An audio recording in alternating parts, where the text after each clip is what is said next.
Well, good morning, everybody. This is Jermine Alberty, Interim Director with Alive and Well Communities, and we want to welcome you to our Learning Community session. This is our Mental Wellness Month. August is Mental Wellness Month, and today we're going to talk about the importance of wellness from a youth and adult perspective.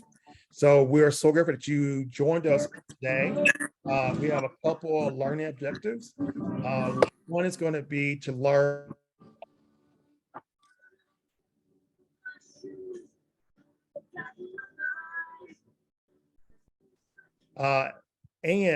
also, we're going to talk about addressing youth mental health and wellness through volunteerism, leadership opportunities, connections with peer communities. So as you come into the meeting space, if you don't mind muting yourself, that would be greatly appreciated. Also, if you are in the learning space, if you would mute yourself, that would be great also. I have with me, I guess, Danielle Small, who will introduce herself here in a moment. As you can see here, here's just a little bit about myself here on the screen. And so I will not read that in great detail because you can read it for yourself, but I am a former board member of Alive and Well Communities and has come on board as a consultant, as the interim deputy director. I also lead a nonprofit that helps create wellness programs for faith communities. And as you can also see, I'm an author of a book called Up Inside African American Teens and Depression. So mental wellness is what I love to do. I love to increase mental health literacy. I love to reduce stigma. So, and we know trauma is a predominant risk factor when it comes to developing mental health challenges. So the work we do at Live and Well in recognizing trauma and creating trauma-informed organizations is very important and dear to me. My guest speaker is Danielle Small. And so Danielle, why don't you share with those who have gathered with us today a little bit about yourself? Good morning, everyone. So I am Danielle Small. I am the program director for Youth Volunteer Corps here in Kansas City. We've been around for 35 years. And so I've been with YVC for 2.5 years now. I am also a KC native, and so go Chiefs. Yeah, I've been working with youth grades K through 12 now for about 8 years now. So I'm just really excited to be here and talk about mental wellness and how my program kind of does that throughout the year. So yeah, nice to see you all. Well, Danielle, thank you so much for sharing what you do. And we are going to talk about wellness from that youth perspective with Danielle, but also talk about wellness from that adult perspective. I know that many of you all feel like this, right? Like you're burning the candle from both ends, right? And this idiom of burning the candle at both ends, many of you all know that it means that literally you are exhausted. You have exhausted yourself.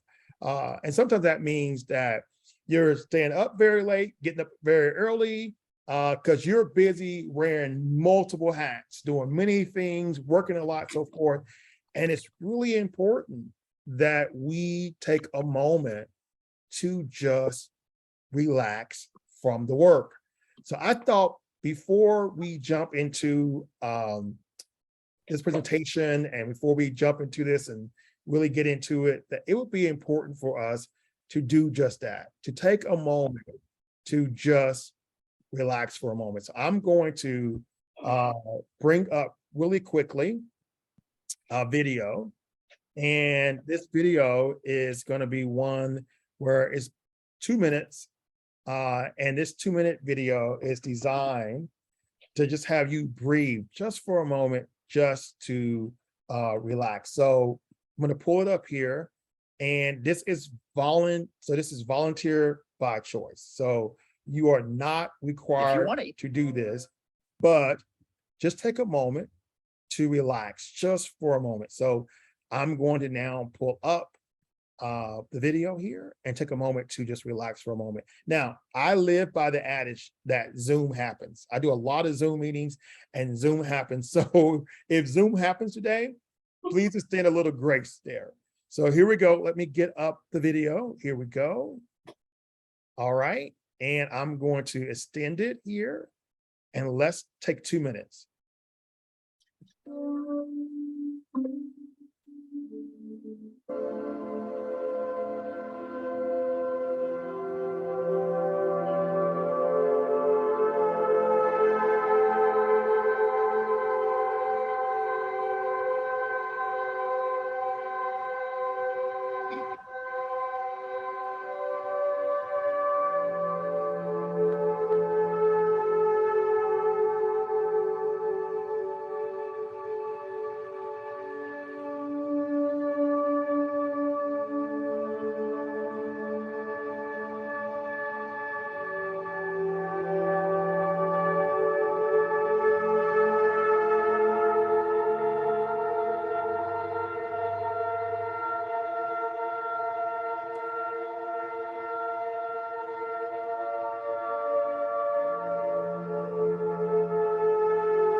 And we're counting down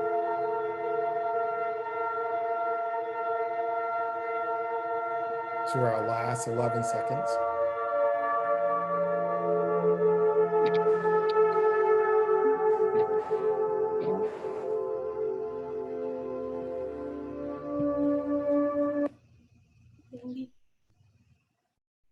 So let me ask this question. How many of you all in that 2-minute window was thinking about something else that you could be doing in that 2 minute? Anybody? And how many people was like, I did not sign up to watch 2 minutes of a video going in life.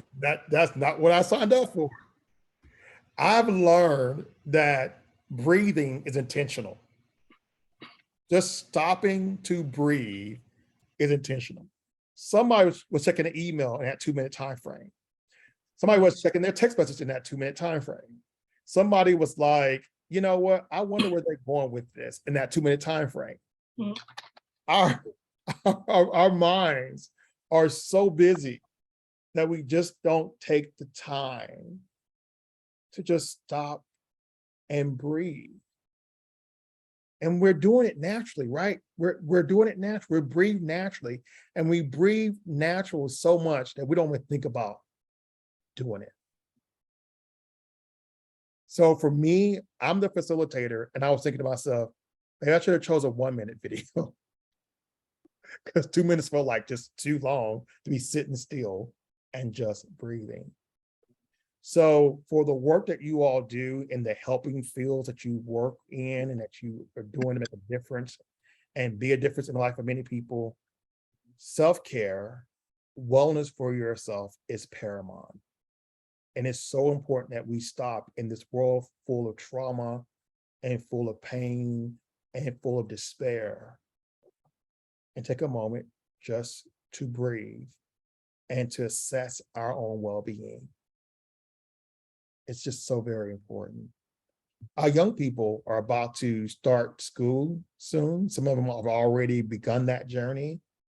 So as adults, we have to model for them what we want for them to do. So if they see us busy, always running, never taking time to take care of ourselves, that's learned behavior, is what they're going to do. So we have to model for our young people, for our children, the importance of self-care, the value of self-care, so that they see that same value. And so Danielle has prepared a PowerPoint that talks about how through the YVC, they have worked with young people in order for them to have that wellness through activities and other opportunities. So I'm gonna have Danielle take it from there, and I'm gonna come back and talk about how, as adults, how we can do that self-care and how we create a routine to do that. So Danielle, I'm gonna pass the baton to you. All right, good morning, everyone. Jermaine, thanks for doing that piece. I'm currently in my yoga training. I have one more month for that. And so that is something I'm really big and heavy on. And he's right, just taking time to breathe out throughout the day is just really a great thing to just help with your mental peace as an adult. And I also encourage that for youth. So I'm going to go ahead and share my screen. And before I start, can you type in the chat box how you're feeling right now? How did your morning start? Just one word.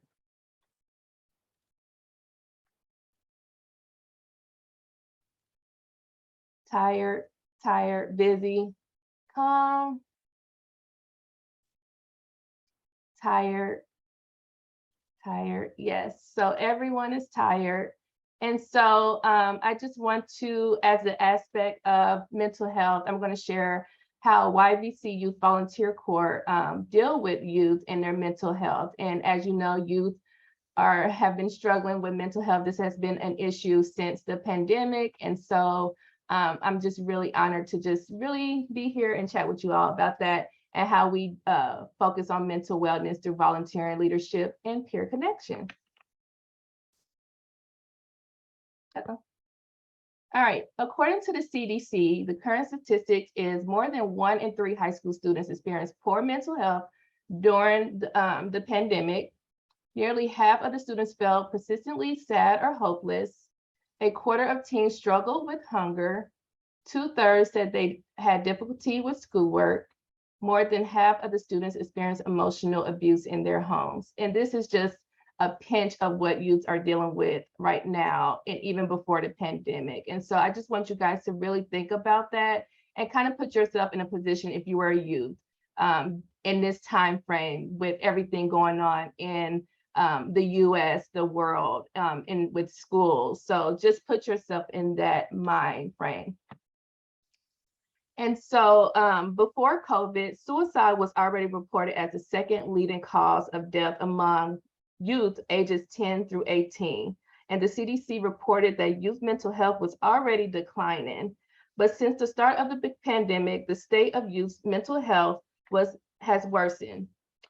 Between the constant comparison and challenges with social media, the expectation of being always on, and that's what you guys kind of did this morning with the 2-minute video. We were probably checking our phones and emails. That is stuff that the youth deal with also. And so not only that, just the trauma that comes with youth. A lot of our kids go through really hard times. We have kids in the foster system. We have kids who have lost their parents and things like that. And you just really never know with some of these youth until something is triggered, either in the school, they could be triggered by one word, something the teacher said can trigger them, things like that. And so our question as adults, how can we help this? And so this is a question I have asked myself all the time when I'm planning projects or going into schools or speaking with youth. How can I, as an adult, help these youth? What can I do to help their mental wellness? And so with that, I am the program director, like I said, with Youth Volunteer Corps. And so my main purpose of YVC is to connect with different nonprofit organizations throughout the KC metro area. And so throughout the year, we have different programs. So YVC began as a summer program back 35 years ago with David Batty, and he connected with a nonprofit organization to bring service learning, that hands-on experience to youth. And now we are still doing that. Throughout the summer, we offer a 8-week program where we connect with nonprofit organizations where youth are on site at the organization a whole week. And so they are building those life skills and work skills. And not only that, they are outside of their homes, away from their video games, away from their cell phones, and really connecting with just adults and other peers throughout the Kansas City. And so our mission is like we engage youth in team-based service experience that build life and work skills while inspiring a lifetime ethic of service. Ways YBC approach to improve health and well-being in youth is 3 different ways. And so through volunteer opportunities, like I said, we connect with those nonprofit organizations. But when you put yourself in the community and you're doing hands-on projects, you're kind of building those skills to be social with other people. You're learning new skills. You're meeting people you've never met with before, because most of our kids are probably isolated in one sort of part of the community or one social group. And then another way we do that is leadership opportunities. And so we are really pushing youth, especially our teenagers, to use their voice. When you think about 50 years ago, in high school kids and middle school kids, you would have like social clubs and they would bring up community issues and protests and, you know, just do different things to create awareness. And so our organization is really promoting that to get youth back in that aspect of really just being leaders in your community. And then we also connect youth in peer connections. And so the great thing about YBC is we don't work with one group of youth. We work with kids all over the Casey metro area. So we might have kids from Smithville, and we might have kids all the way from Warrensburg that come on our projects. And we do that through virtual projects and in-person projects. And so they get to meet youth that they probably never met. You know, you might have a kid from Overland Park that is on a project with a kid from the inner city, and it allows them to just make those peer connections in small ways. So the big thing with us is volunteering and service learning. So what YBC, Youth Volunteer Corps, participants serve in a variety of reasons, but one of the most important to the youth is the opportunity to make a difference. And so it's funny, most of our youth who start in our program, parents sign them up for a project and they come on not knowing what they are going to do. They just say, my parents just want me to get out the house. And that is always the first sentence that when we meet the youth that they say. And so with volunteering, it really allows our youth to just, most of our youth, if you ask them, what do you want to do when you get older? You know, what do you want to be? They don't know. They are scared to talk, that social aspect. I'm sure many of you guys work with youth now. They just really have a hard time expressing themselves. They don't know. And that's usually the answer. I don't know. I don't know. And so with our volunteering and service learning, it allows them to open up in small ways to just maybe find a skill that they did not know they have. But not only that, they find a skill and they see a friend who might be doing the same thing that they like to do. And so this allows them to connect with the community and meet different people in a way, but also just do good for the community. And I'll express this later on, but when you do something good, it makes you feel good as a person. And so a lot of our youth, when they, we don't ask questions, we deal with youth from that might just be in a foster system. And we also might deal with a kid who's in the court system. And one thing YBC does is we don't ask why are they here? We don't ask that question at all. We just bring them in as a new youth, and that is what they're a new youth and we want them to have a great experience. And so most of the times we might have a kid who's in the court system and they are labeled as a bad kid. They are labeled as the trouble kid. And so with YBC, with us not asking that question, that makes them feel a sense of belonging, like they're doing something good, they're here for a reason. And so volunteering is a really big aspect that helps with mental health, and just teaching kids that everything isn't about getting an incentive or making money. Of course, you would want to do that when you get older, but just doing something good so you can feel good is the big thing with volunteering. So leadership opportunities. And so one of the things with leadership opportunities that we do is we have a youth advisory board and an international youth advisory board. And this allows youth, like I said earlier, to just really open up their voice. And when you start talking to teenagers, they are very smart. They already have the access of the world on their cell phone, so they know what's going on in the world.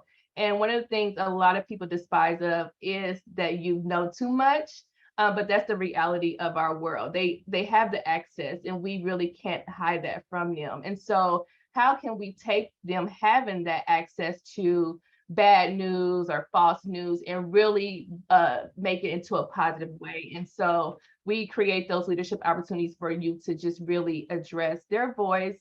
And so with our youth advisory board, we pick youth for our Kansas City board, and we meet monthly virtually to just talk about community issues, planning projects around those issues. One of the big things that our youth did was a racial equity series of projects that they came up with to talk about the racial divide in Kansas City. And not only that, we had tied that into our International Youth Advisory Board. And so that YBC has over 30 affiliates across the US and Canada area. And so this group of youth, the International Youth Advisory Board, is a group of youth that is selected to represent YBC internationally. And they talk about their city issues, country issues, and come up with themes and projects. And we try to connect them in ways so they can just really grow as that youth board. And so this is a really great thing for kids. A lot of them struggle with that. And so we just have different opportunities to promote leadership. And if we have kids who are not there yet, we do that through our in-school programs. So we might have a president in our in-school program, and that's just kind of like the captain, the leader that come up with projects that we would do in our in-school program. On projects, weekend projects, we might have kids come up with icebreakers, just so they feel a sense of belonging and to just grow with one another. So. And then last, peer connections. And so a lot of our youth, the biggest issue with mental health is they feel isolated. They don't feel a connection with someone. And working in schools, I have seen this a lot where kids say, I just don't feel like I connect with anyone, or no one wants to be my friend. And so with YBC, we allow you to connect on their own. And we do this through different aspects. We start off with an icebreaker for each and every project. Because like I said, we have kids that don't know each other. And when you get a group of kids that don't know each other, they're usually just gonna look at each other and just sit there. And so we start off with an icebreaker, and that just really allows them to just get comfortable. And it's funny, once we do the icebreaker, kids connect very quickly. It might be through sports, it might be through a social club, it might be through a TV show that they all enjoy. And so you have broken that ice for that group, and they just slowly connect in a way where they start to make new friends. And that feeling of I'm not feeling wanted slowly decrease as, okay, I feel wanted in this program. I feel like I have a purpose, I have a meaning. And once you have that feeling, it just really, you start to glow after that. And so a lot of our, like I said, a lot of our youth start off with that, oh, when my parents signed me up, I don't want to be here. And then probably a year later, they are advocates of our program. They are signing up for every project. They are not only that, outside of YBC, becoming youth ambassadors for other nonprofit organizations, or they might have got a part-time job with an organization that they volunteer for. And so it's just a really great way. It's just one of those moments where I'm like, yes, we're doing something. Our youth just feel a sense of belonging, and it just really makes me feel just proud to see that. So, so in 2012, we had a youth volunteer named Connor. He wrote a blog around mental health. And so I'm just going to read a piece of his blog of how when he started with YBC, he was really struggling as a young adult and really just didn't know his purpose in life. And so he wrote this: through my personal experience, I know many of these benefits are true. Of course, the main purpose of volunteering is to benefit others and society around you. However, it is good to know that there is also many benefits. Combining the physical, mental health benefit along with the plain fact that helping others make an individual feel good, there are many reasons a person should start volunteering. At any age, people can and should begin volunteering, no matter if you're old or young. If you're already volunteering, encourage others around you to join as well, as they can help themselves while they help others. And then his end was to serve to serve others and do good makes me feel good. And so that's just what I wanted to end on, because a lot of our youth, just once they volunteer and serve others, they feel good and they just continue want to have that feeling of feeling good. And so here is my information. Like I said, I'm a program director. We are located downtown of Kansas City, right off of 11th and Broadway. My email is here, phone number. Our YVC as an organization's website is yvc.org. And then for the Kansas City program is yvckc.org. And so thank you for letting me chat with you all. And does anyone have any questions? Or are we leaving questions at the end, Jermaine? We need questions right now, actually. Okay.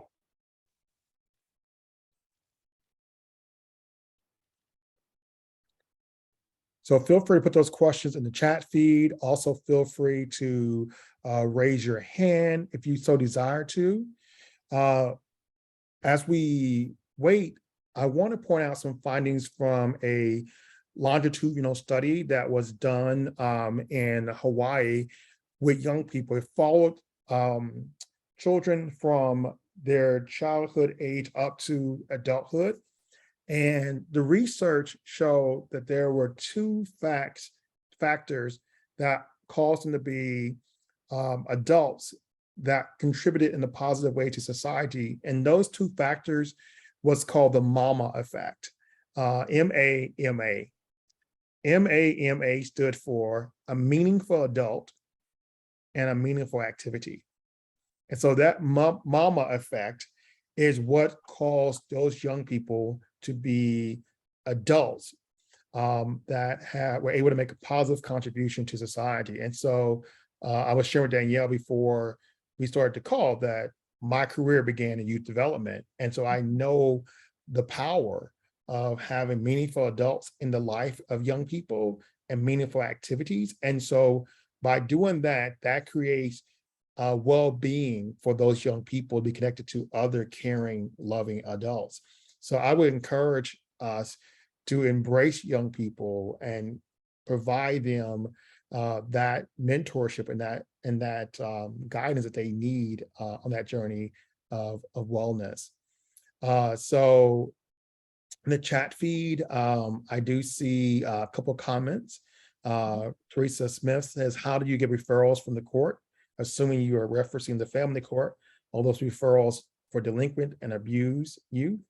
You want to share that, Danielle? Yeah. So we usually have the court system just contact me and just ask for volunteer opportunities. Like I said, we usually don't ask any questions as long as the youth is 11 through 18. Most court systems will give us kind of like this is what to expect with this youth. And that really helps us as the program director and our team leaders to prepare them on for them on the project. But mostly it's just someone from the court contacting us to see what would be the great fit for that youth on a project. I usually try to limit them to a 1 or 2 hour project because that can be, if they do a more than 3 hours or a week-long project, that can be a lot for them. And so I just kind of get some feedback and kind of make a plan with that. There was another question, is there a certain time commitment each month for the youth to participate in the program? Nope. So they can sign up for a profile waiver and they can volunteer anytime in our program as long as they're 11 to 18. So they might volunteer for 1 weekend, 1 year, and then come be a part of our summer the next year. We keep track in our database the total volunteer hours in our system. So until they're 18, they can no longer volunteer with us, but they can volunteer us as a team leader. We just don't keep volunteer hours like that. But yeah, they can pick and choose whatever project works for their schedule. Any tips to get kids involved volunteering when they are uncomfortable in social situations? Yeah, I just usually tell parents, just throw them in the project.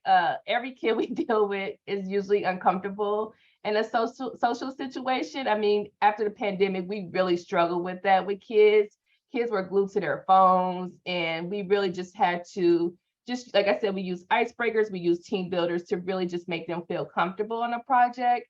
And usually after 1 or 2 projects, they usually be like, I want to come back. And if they don't, parents will contact me and ask them, maybe can they volunteer? I might get their input of what they would like to do. So we might have a parent that says, well, they really enjoy animal shelters, and we as a team might plan animal shelter projects, so we can allow that youth to have a opportunity to volunteer.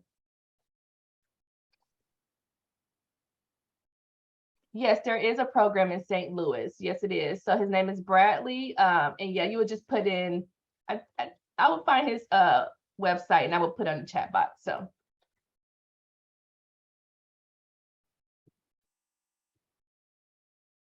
Yes, thank you all. Good question. Yeah, these are great questions. If you have more, place them in the chat feed, and I will make opportunity for us to come back to those at the very end. So, dealing with burnout, right? Dealing with burnout. There's this 3R approach. The first thing is to recognize the warning signs, right? What are those warning signs of burnout? The other thing is to reverse, right? So undo the damage by managing your stress and seeking support. And the last thing, of course, is resilience, right? So build your resilience to stress by taking care of your physical and emotional health. So a lot of us are just like that candle that I showed you earlier, that idiom, burning the candle at both ends. And it's really important that what we understand is that wellness is a process.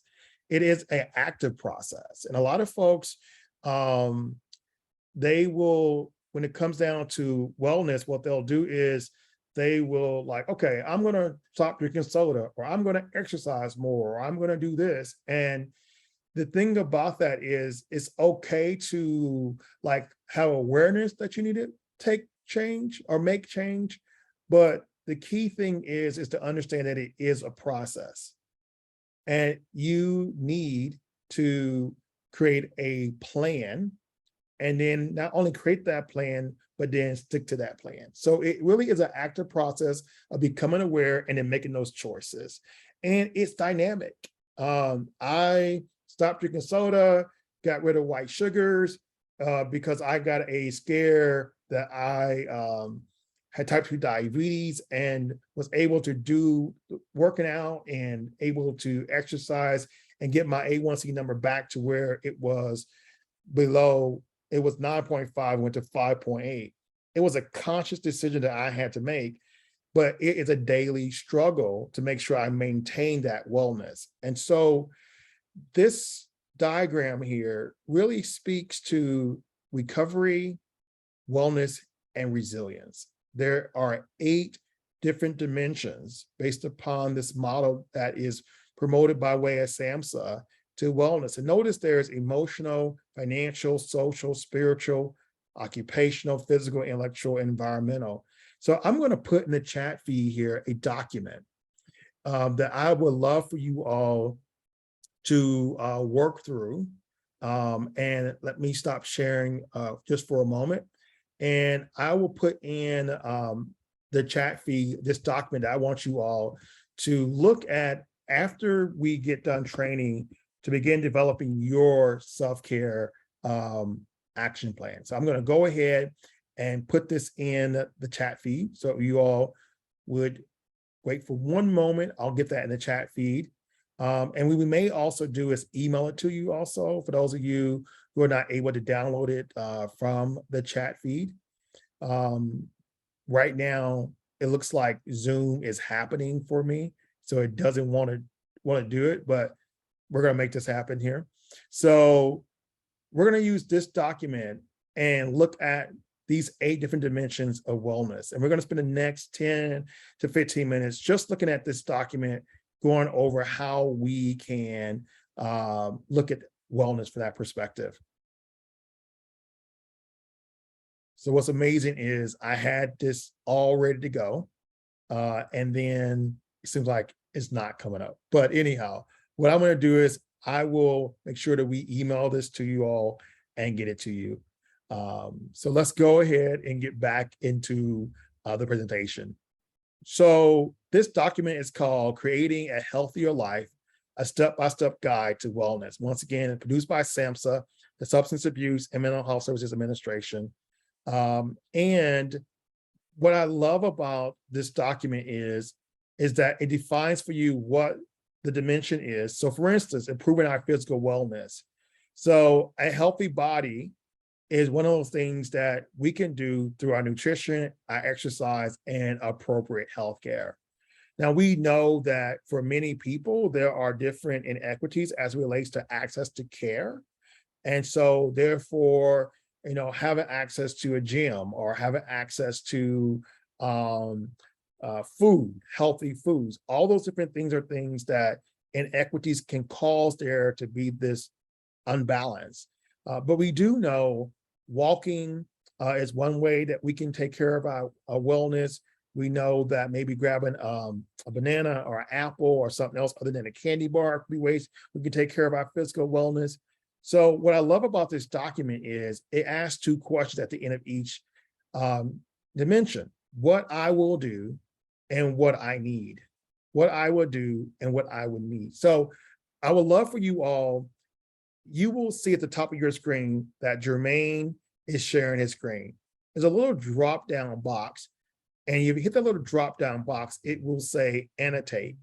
If you click that annotate box, then you'll be able to actually write on my screen.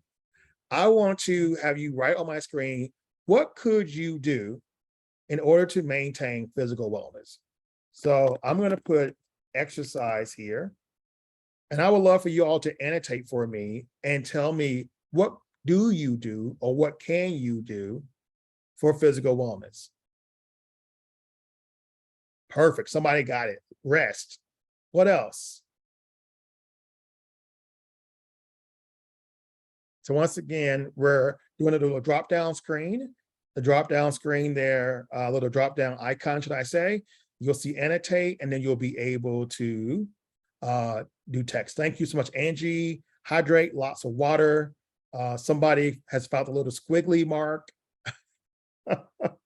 All right, spend time with family and friends, nutrition, eating healthy, regular doctors, checkups, absolutely. This is good stuff here. Journal, go to counseling.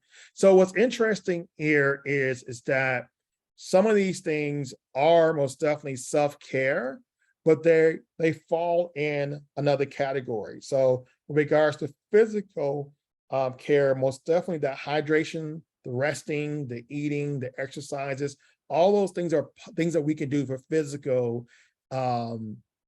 self-care. The other question that is posed here, as you can see, is what do you need? So what do you need in order to make that happen?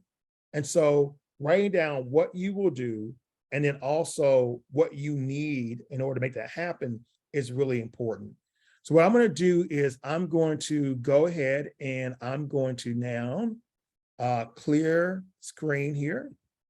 All right. And I'm going to clear all the drawings. A walk, relax, garden, got you. And I'm going to go to our next slide.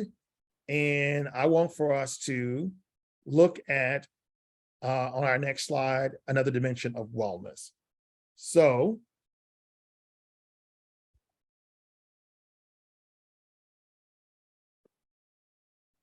as I mentioned earlier, Zoom happens. And so that's what's happening right now. Like my screen, literally, it's like it's frozen up here just for a moment. So, Danielle, can you stop sharing, hit stop share for me?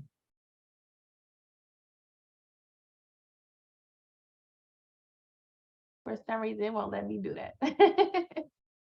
Okay. Yeah. Oh, there we go. Is that? Okay, perfect. There we go. So it looks like when I took us into share screen mode, it seems like when I had you all annotate, for some reason, it wanted to lock up on me. So the next dimension, as you can see, is intellectual wellness. And notice here, this involves many things that keep our brains active and our intellect expanding.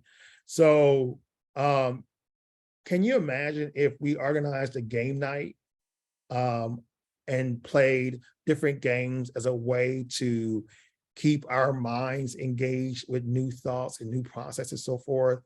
So organizing a game night could be a great way for intellectual wellness. I know I love playing categories. I love playing games where you have to guess something. Those are ways that we can stimulate our intellectual wellness. Also reading books, broaden our perspective on different things. Those are all different things that we can do for intellectual wellness. The other category, and so what you would do when I give you this document, which I'll upload, is at the end of each thing, you'll say, okay, this is what I'm going to do, and this is what I need to do that. The other one is financial wellness. And I don't know about you, but I think we all most definitely want to be financially well. And so really gaining an understanding of income, debt ratio, savings, ways to create passive income, all those things are things that could help us with regards to financial wellness. What we know is that all these different dimensions impact the other. They are synced to the other. So if you are financially well, it most definitely can help with your emotional wellness. If you are financially unwell, it can have an impact on your emotional wellness. So all these things go hand in hand. And so as we talk about wellness this month, what I'm hoping is we create a wellness plan that we will use for the rest of this year, and then look at how we bring that wellness plan into 2023.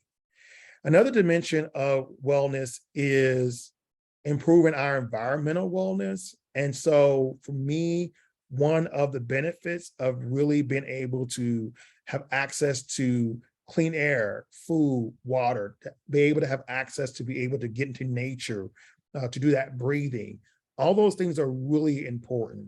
It involves that safety, right? So creating that safe environment. So how do I create a safe environment for me?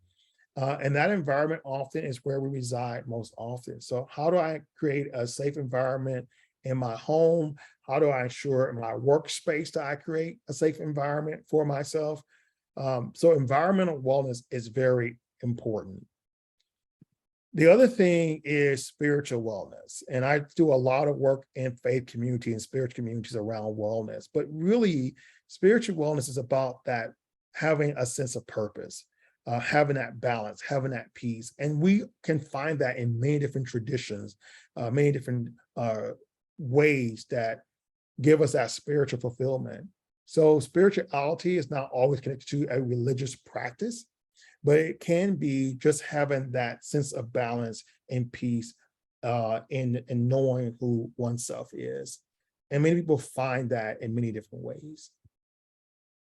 Another dimension here is that of social wellness. And I think this right here is so important. And early on this slide, you all had like spending time with families and spending time with friends. And really the social dimension is so important because what COVID-19 taught us was isolation is very damaging. To isolate oneself and not be connected to other persons can cause great damage. Now, for some people, they love to be by themselves. And for COVID-19, it was wonderful. They was like, "Ooh, good. Now I have a real excuse why you can't come visit me." But for others, social interaction is very, very important. And so having connections with community is another way for our well-being. Occupational wellness, I think people oftentimes don't really understand how not being happy in one's work can also impact their wellness. So really being able to reflect on what you do and how what you do bring joy and what you do, how that impacts your well-being is another important thing for you to consider. And then lastly, of the dimensions is emotional wellness. And so really being able to understand the challenges that you have in your life, the life stressors, and really being able to lay those things out. What causes me stress and how do I manage those stressors? So here are 5 steps to help yourself. This is a model that I developed. And the first step is to share what you're experiencing with those who care. So who can you share your experience with that you can trust that you could be able to let them know, listen, I'm angry, I'm mad, I'm disappointed, whatever it may be that you're experiencing, find someone that you can trust to share that with, and being able to tell that person honestly what it is you're experiencing. Now, empty the trash bin, this right here is one of the things where it doesn't mean that you forget it. What it means is that you do put it in its proper space. And you are able to say, I'm not going to allow this negativity to hold me back. So I'm going to put it in its place and be able to move forward beyond that. And that happens over time. That's why it's important to pause for self-care. And when you no longer can help yourself, to seek assistance. Self-care comes in many forms. I've found the one that is so important for me is to learn how to forgive myself and be gracious toward myself. But also the other one that I find very helpful is asking others for what I really need. And that becomes the hardest thing sometimes for those of us who are givers and those of us who really are providers. So setting boundaries, saying no, all these things are things that you can do for self-care. So here is our contact information at Alive and Well. We'll be sending out an email to all of you all again for our upcoming learning experience in September. And we'll be sending out to all of you all that came, who registered. If you pre-registered, we have your emails. We'll send out to you all the handouts that have both a worksheet for the self-care action plan, as well as we'll send out the 5-step plan. And this will be posted on our website for you to share with others who wasn't able to make it. So are there any questions in the last 9 minutes that we have together? Any questions? And I hope you were able to find this information helpful. We also will be sending to all of you all a link, a registration link. So for a evaluation, so you can share with us what you thought of this experience.